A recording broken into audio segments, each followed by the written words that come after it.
One skill that's useful is being able to identify quickly whether some equations that are definitely not in standard form, like these screwy things over here, are a circle or hyperbola or ellipse or parabola, without having to go through the whole completing the square procedure to make them look nice and pretty, like all these standard form equations I've got on the right side. Okay, we're not going to change these into the standard forms. We're just going to look for clues. So here's an example.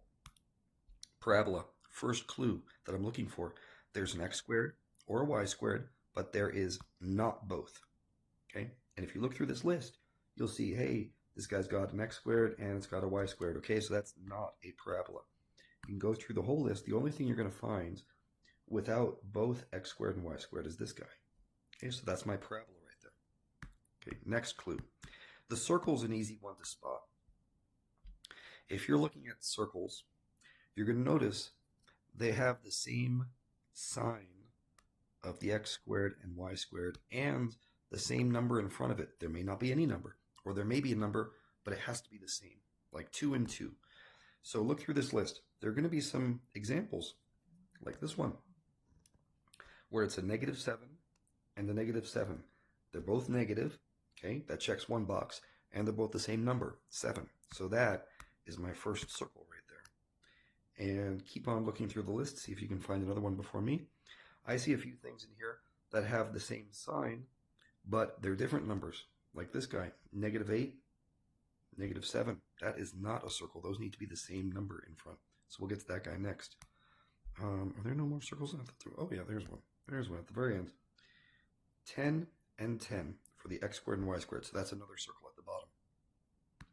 Now the ellipse is an interesting one. It's a lot like a circle. In fact, a circle is just a type of ellipse. But the giveaway for an ellipse is it has different coefficients. Okay, not the same coefficients like in the last one. They have the same sign, but they're different numbers. So let's see if we can find one. Here's an example. See this guy? -y squared, 8y squared. And this one over here, -7y squared. Okay, those are the same sign, but they're different numbers. So that's going to be an ellipse. And then any others? Here's one. +6, +2. Both positive numbers, so they're an ellipse, even though, well, we'll get into the hyperbola next. Last one, hyperbola. Now, this one's actually a little easier to spot than the difference between circles and ellipses, because that's minor. All you have to look for is a sign, a plus or minus sign, that's different between the x squared and the y squared.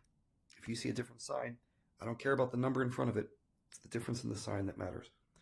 So, for example, this guy, -2y squared, +4x squared. That's a hyperbola because the signs are different. It's plus and minus. Here's another example. +4, -4. Don't get tricked into thinking that's a circle because those numbers are the same.